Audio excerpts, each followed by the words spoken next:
Hello everyone, my name is GiBi and welcome to a new show that I'm starting out called Week in Weird. If you feel so inclined, you might start calling it WIW like the cool kids do. For a while now, I've been trying to think of new things that I could share with my audience, new interests that we could all have together and share as a community, but our interests are usually so niche that there's not really much to talk about. There's either something that you've never heard of before, unless you're not interested in it, or there's something that's been covered a million times. And so the obvious solution to that problem is the news, because it's always new. So we're going to start off with a pretty big story. Shadman was arrested. We're going to look at the Sun. YouTuber Shadman, famed for his graphic art, is arrested for assault with deadly weapon in LA. Because when I think of Shadman, the first thing I think of is being a YouTuber. For the uninitiated and the pure of heart that you clearly are, Shadman is probably the most infamous artist on the internet due to his proclivity to draw lewd art of real people who did not consent to him drawing lewd art of them. His general style of art is also considered to be unsavory by most, by which I mean he's a pedophile. Although I can't legally say that on YouTube, so I'm gonna rewind that and say that allegedly he's a pedophile. Or at the very least, he draws extremely graphic art of children. So yeah, he's not the best guy. Does he legitimately have Pokemon cards on the background on his wall? Yes, he does. Those are unknown cards. That's cool. And there's a silver play button. I guess he really is a YouTuber. Anyway, Shadman's just one of the most well-known lewd artists on the internet, and seeing him actually get arrested is a big news story. I don't think it's quite as big as Chris Chan being arrested, but this is certainly a big update in the world of obscure internet figures. So let's dive down the rabbit hole and see what The Sun has to say about this. The 31-year-old has reportedly been booked under Section 245A1, which, under the California Penal Code, carries charges for assault with a deadly weapon. Then it goes over exactly what the code says, and it tries to figure out what he may have done, because details about the alleged attack have not yet been disclosed by the police or official records. So the only thing we know is that whatever he did fits vaguely into the description of any person who commits an assault upon the person of another with a deadly weapon or instrument other than a firearm shall be punished by imprisonment in the state prison for 2, 3, or 4 years, or in a county jail for not exceeding 1 year, or by a fine not exceeding $10,000, or by both the fine and imprisonment. So assault with a deadly weapon that's not a gun. And of course they have a picture of him here with a big machete.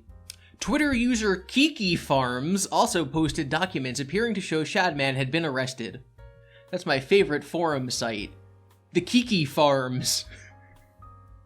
Guys, I'm trying to start this new show, trying to separate myself from Chris Chan. You just keep dragging me back in. For context, that should say Kiwi Farms, which is a forum dedicated mostly to documenting Chris Chan, but also other lolcows. I'm very surprised that The Sun got that wrong. They're usually a very reputable source. So his date's going to be on November 19th, which is actually the day after Chris's hearing. So that's a lot coming up pretty soon, because you should be watching this on the 15th. The Sun ends their article by summarizing Shadman. Very little is known about the character, but he is said to have been born in Switzerland and, according to a profile on IMDb, was... IMBD? What's IMBD? They did mean IMDb. They got the acronym wrong. Are you kidding me, The Sun? Like, I can see them not knowing what Kiwi Farms is, but IMBD? Is this a joke? According to a profile on IMBD, was reportedly kicked out of art school and dubbed a threat to society before moving to the US. The controversial figure has always been photographed online wearing a mask or face covering, and has built up a reputation for his illustrations of Lolly and characters like Elastigirl. Lolly it's going to explain what Lolly is, but it's not going to explain who Elastigirl is. Because Elastigirl sounds like it's going to be a little girl, but no, it's the mom from The Incredibles. Lolly is a form of Japanese manga or anime that is sexually explicit and uses cartoon characters which are underage.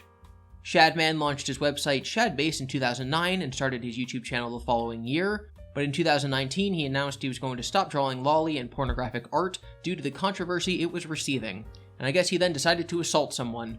Good job. So, November 19th seems very soon, considering that Chris Chan has been in jail for like 4 months. I don't know, it's going to be a very eventful 2 days for the internet with both of their hearings, although I don't know if Shadman's is going to be as widely reported on as Chris's. Random person assaults other random person isn't as flashy as a headline as incest. Speaking of flashy headlines, Burger King has a cryptocurrency. Burger with a side of crypto? Burger King teams up with Robinhood to give away Bitcoin, Ethereum, and Dogecoin. I've been seeing these ads all over Twitter and YouTube telling me that if I just use the Burger King app, then I can finally understand what cryptocurrency is for myself because they will show me by giving me some. I thought that Burger King had created their own crypto coin, but apparently it's just a normal promotion. If you use their app and you order $5 or more of food, then they will randomly give you either a Dogecoin, an Ethereum, or a Bitcoin. Obviously, the range in value of those is insane, because Dogecoin is currently at about 20 cents and Bitcoin is currently at about $60,000. So this really just seems like it's a promotion where they're trying to give you money for using their new app. So you download the app, you might get paid, and the only way that you can use your winnings is by then downloading the Robinhood app, which might get you to use their services and might get you more into cryptocurrency. So it's a win-win-win-win-win for all the parties involved. When somebody has a marketing plot that is this diabolically genius, like, you kind of have to give them props for it, because this is exactly what marketing should be. But it's also extremely manipulative. We don't judge here on WIW. That's a complete lie. I just spent like 10 minutes judging Shadman. We always judge here on WIW because that's the only thing we've ever done in our single story that we've covered. I'm just saying, props to them. This was a good idea. I also hate it. Doge to the moon. Let's take a step back from extremely disturbing individuals and corporate pandering and instead talk about a human interest story. Firefighters in upstate New York on Friday rescued a naked man who was stuck for several days inside the bathroom wall of a theater, fire officials said. Oh, okay. So Fox News is reporting that there was an adult male who was stuck not in the bathroom, not in a stall, not just locked in the room, but actually within the drywall. They don't give a lot of details and say that it was not immediately clear how he was able to get behind the wall. And then they don't elaborate. The Syracuse Fire Department responded just after 7:30 a.m. to the Landmark Theater after employees heard someone banging on the wall and yelling for help, the department said in a Facebook post. I'm guessing that they used video cameras to determine when he entered the building, and it had been 2 or 3 days before they found him. And they still don't know how he got in the wall. They drilled a hole and then used a fiber optic camera to find where he was, and then very carefully cut out layers of the drywall. He was also naked when they found him. They don't give any details on him, which makes sense, but it's very likely that there was drugs involved. I'm just confused as to how you get into the wall. Like, it doesn't say that there's any construction going on in any other part of the building. The comments might have some very interesting theories, though. A time traveler who didn't know that a building had been constructed right at his landing point. Sounds like theater goers missed the real show.